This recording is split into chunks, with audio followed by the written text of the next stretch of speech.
Everyone, welcome to channel learn with ease. आज का topic है अकाउंटिंग इक्वेशंस का, जिसमें हम सॉल्व करेंगे question number 2 part A chapter 6 D के गोयल की बुक से class 11 accounts. Online sessions, online classes के लिए आप मुझे व्हाट्सएप कर सकते हो। इस नंबर पर अपना नाम और क्लास, आप मुझे टेलीग्राम पर भी फॉलो कर सकते हो। तो क्वेश्चन में दिए हैं कुछ ट्रांजेक्शंस, आपको इन्हें अकाउंटिंग इक्वेशन में फॉर्मेट करना है। साथ में जो लास्ट में जो फाइनल इक्वेशन आएगी उसको आपको बैलेंस शीट बनानी है, उसको लेकर के बैलेंस शीट कन्वर्ट करनी है। तो कैसे करोगे? आपने क्वेश्चन नंबर 1 देख लिया होगा। आई होप आपको अच्छे से समझ में आ गया होगा कि हमारी अकाउंटिंग इक्वेशन है क्या। Assets is equal to liabilities plus capital. तो फॉर्मेट बनाते हुए आपको ध्यान रखना है कि एक साइड पर आपको ट्रांजैक्शन लिखनी है, जिसके लिए आप अकाउंटिंग इक्वेशन बनाओगे, और यहाँ पर आपको एसेट्स दिखानी है। जो जो आपकी एसेट ऐड होती जाएगी, आपको वो सब अकाउंट्स यहाँ पर दिखाने हैं। इसी तरह से लाइबिलिटीज में आपके जितने अकाउंट्स ऐड होंगे वो आपको यहाँ पर दिखाने। तो आपका पेज, एक हमारे पास लिमिटेड स्पेस है, उसको मैनेज करते हुए आपको फॉर्मेट तैयार करना है। आपको एसेट के लिए स्पेस ज्यादा रखनी है, क्योंकि हमारी एसेट्स के अकाउंट्स ज्यादा हो सकते हैं, लाइबिलिटीज में लिमिटेड रहेंगे। तो आप एसेट के लिए स्पेस ज्यादा मैनेज करके रखोगे, ज्यादा रखोगे, और लाइबिलिटीज के लिए कम रखोगे तो भी चलेगा। तो फर्स्ट ट्रांजेक्शन है आपकी, मनु ने बिजनेस स्टार्ट किया 50,000 के कैश के साथ। अब 50,000 आपका कैश बिजनेस में आ रहा है। तो वो बिजनेस में कैश आ रहा है, तो कैश क्या है? कैश आपकी एसेट है। तो एसेट आपके पास आया 50,000। और जो पैसा बिजनेस में पहली बार लगाया जा रहा है, या जो पैसा बिजनेस में ओनर लगा रहा है, उसे हम क्या कहते हैं? कैपिटल कहते हैं। तो ये है कैपिटल आपकी 50,000, जो पैसा बिजनेस में लगाया ओनर ने। तो यहाँ पर देखो, आपकी अकाउंटिंग इक्वेशन में 50,000 ही एसेट आ रही है और 50,000 ही आपकी लाइबिलिटीज प्लस कैपिटल। दोनों साइड का टोटल सेम है। एक एसेट बढ़ेगी तो लाइबिलिटी साइड भी आपकी बढ़ेगी। अगर एसेट घटेगी तो लाइबिलिटी साइड भी घटेगी।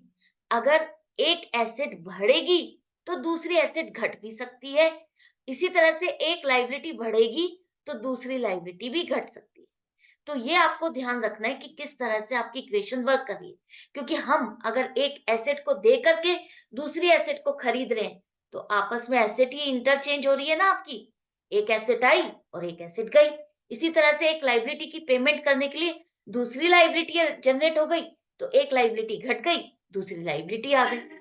तो अकाउंटिंग इक्वेशन में हमेशा यही रहेगा, जैसे हम नॉर्मल लाइफ में करते हैं। डबल साइडेड आपका इफेक्ट रहेगा, टू साइडेड इफेक्ट रहेगा, डबल इम्पैक्ट रहेगा। एक चीज आएगी तो एक चीज जाएगी। तो दूसरी ट्रांजैक्शन अब आपकी है, आपने फर्नीचर खरीदा 500 रुपए का। फर्नीचर खरीदा 500 रुपए का। अब कैश पेमेंट की नहीं की, कुछ नहीं लिखा, या किससे खरीदा ये भी नहीं लिखा। तो हम क्या मान के चलेंगे? ये आपने कैश में फर्नीचर खरीदा है, पेमेंट कर दी है। आपने फर्नीचर खरीदा है 500 रुपए का, आपने इसकी पेमेंट कर दी है। यहाँ पर क्रेडिट नहीं लिखा, सिर्फ ये लिखा है फर्नीचर खरीदा है। तो इसका मतलब आपने इसकी पेमेंट कर दी है, और वो भी कैश में की है। तो 500 रुपए अगर आप फर्नीचर खरीद रहे हो, तो आपने पैसे दिए। पैसे दिए तो 500 रुपए का कैश आपका क्या होगा?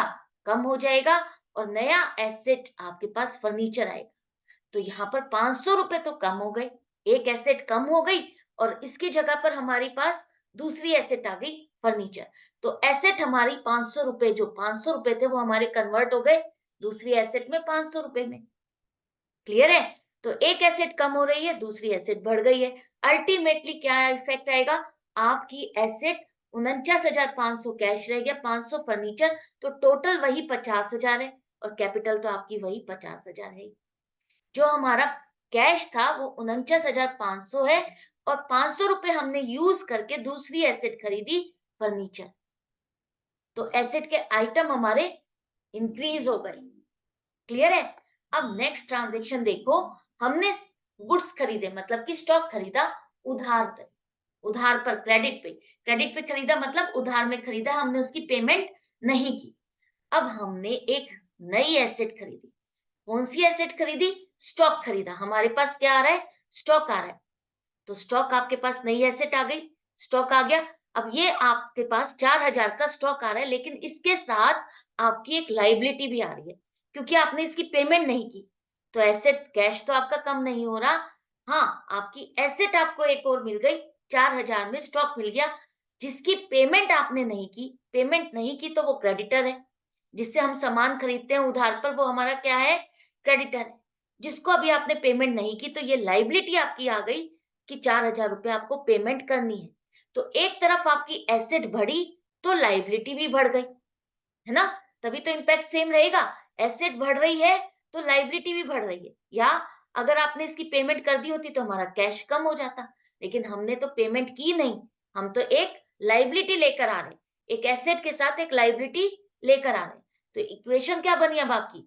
49,500 का कैश है, 500 का फर्नीचर और नया एसेट आया आपके पास, स्टॉक। यहाँ पर हमारे पास लायबिलिटी में आ गया 4000 क्रेडिटर और 50,000 के कैपिटल है। नेक्स्ट ट्रांजेक्शन है, हमने सामान बेचा, हमने स्टॉक बेचा। गुड्स का मतलब है स्टॉक बेचा। हमने स्टॉक बेचा कैश में 700 रुपए का।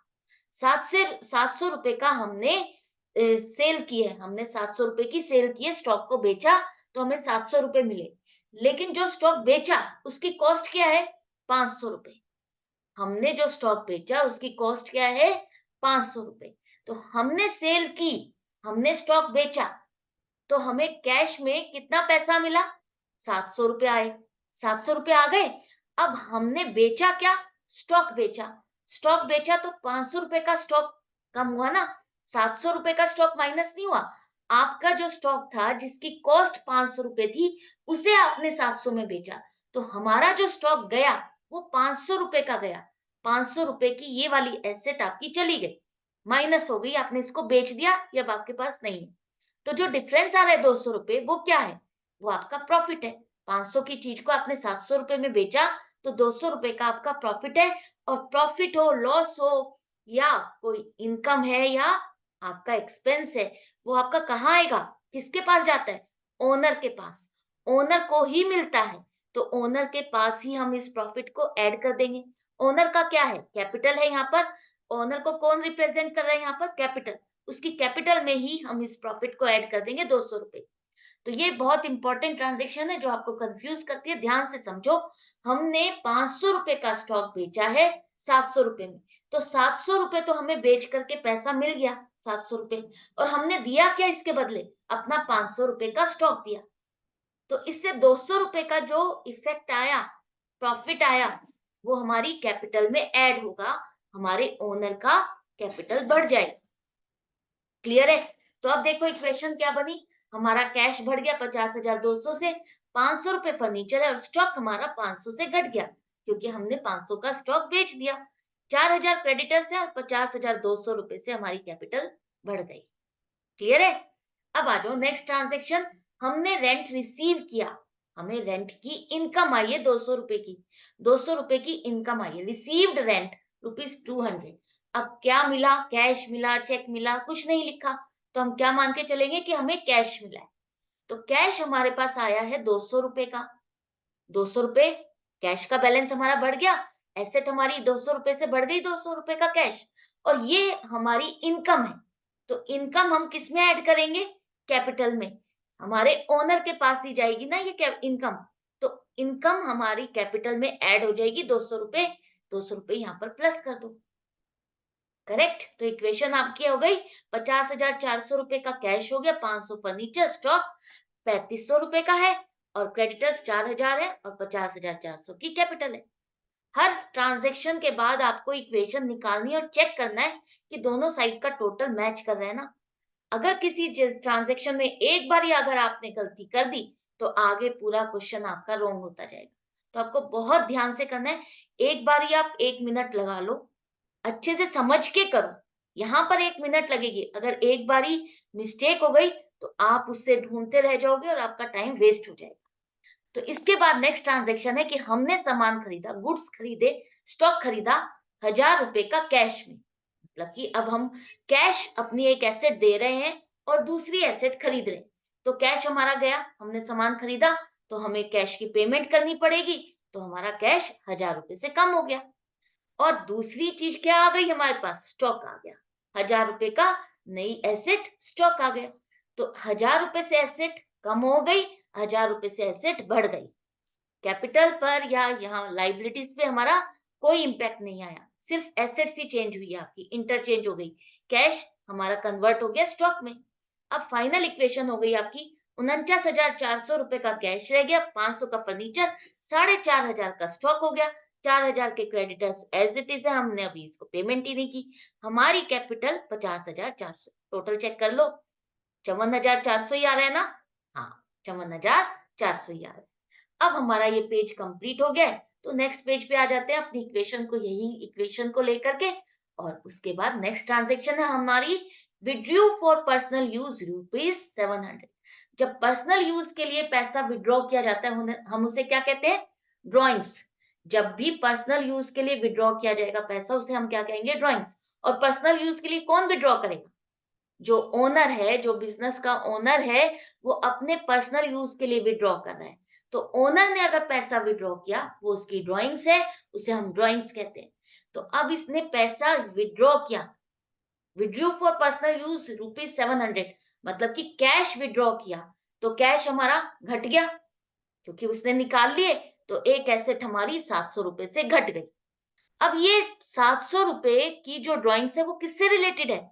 हमारे ओनर से रिलेटेड। और ओनर को कौन रिप्रेजेंट कर रहा है? कैपिटल। तो कैपिटल में से ही आप 700 रुपए माइनस करोगे।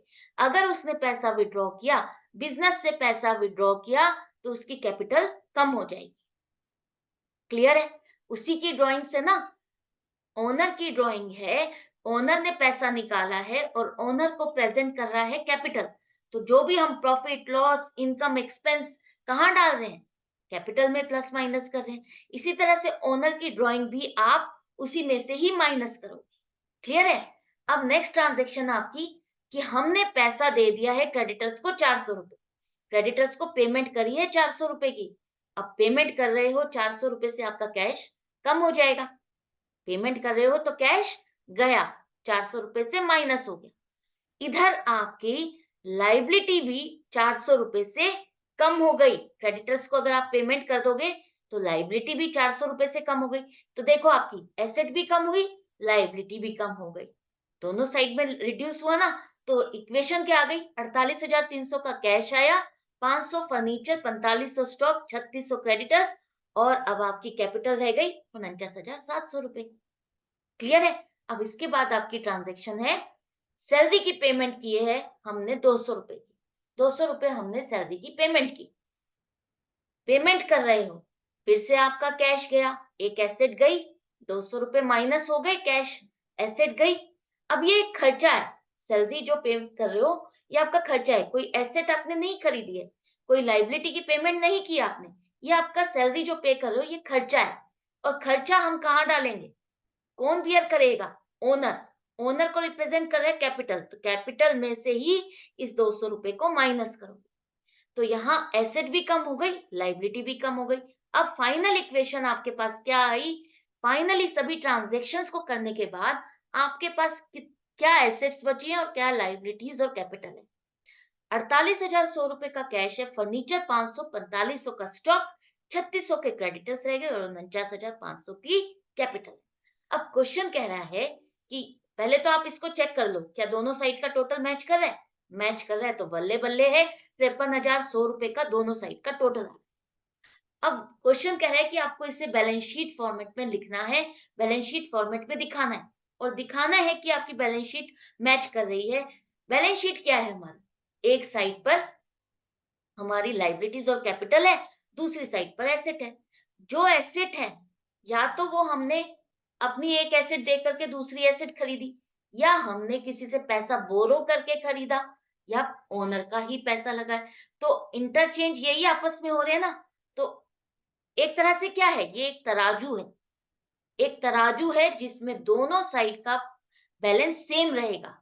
एक चीज यहां से हटेगी तो दूसरी साइड से भी हटेगी, दूसरी साइड बढ़ेगी तो यहाँ पर भी पहली साइड पे भी बढ़ेगी। तो ये एक तरह से बैलेंस है, इसलिए इसका नाम है बैलेंस शीट।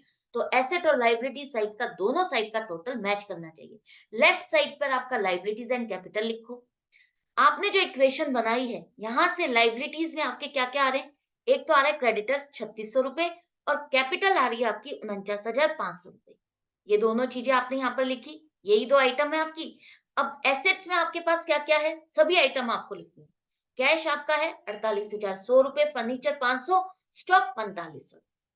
अब दोनों साइड का टोटल चेक करो, मैच करना चाहिए, सेम होना चाहिए, सेम है तभी आपकी अकाउंटिंग इक्वेशन इसका मतलब करेक्ट है, अगर नहीं है तो रॉन्ग है। तो यहाँ पर देखो 53,100 रुपए आपका लाइबिलिटी साइड आ रहा है और एसेट साइड भी 53,100 रुपए आ रहा है। तो यहाँ हेंस प्रूव्ड कि दोनों साइड का टोटल सेम है, इसका मतलब हमारी अकाउंटिंग इक्वेशन करेक्ट है। Asset equal to liabilities plus capital होता है, जो भी हमने ट्रांजेक्शन की उससे दोनों साइड में जो भी प्लस माइनस होना था, एक चीज घट रही है तो दूसरी चीज भी घट रही है, एक चीज बढ़ रही है तो दूसरी चीज भी बढ़ रही है, तो दोनों साइड पर सेम इंपैक्ट आया है, इसलिए हमारा बैलेंस शीट करेक्ट है। तो आई होप आपको अच्छे से समझ में आ गया किस तरह से क्वेश्चन को अटेम्प्ट करना है, किस तरह से प्रेजेंट करना है और अकाउंटिंग इक्वेशन क्या कहती है। बहुत सिंपल चैप्टर है, बहुत इजी चैप्टर है। पता नहीं है आप लोगों को क्यों टफ लगता है, प्रैक्टिस करते जाओ, इजी हो जाएगा। भी एक क्वेश्चन हो गया हमारा, दूसरा भी हो गया। जैसे जैसे प्रैक्टिस करते जाओगे, चाहे वर्बली करो, मेरे साथ साथ सॉल्व करते जाओ, सोचो कि आप इसको कहाँ लिखोगे, इसकी एंट्री क्या बनेगी, इसकी इक्वेशन क्या बनेगी, तो आप डेफिनेटली इसमें एक्सेल कर जाओगे। Practice makes a man perfect. तो मिलती हूँ नेक्स्ट वीडियो में नेक्स्ट क्वेश्चन के साथ। Goodbye and take care.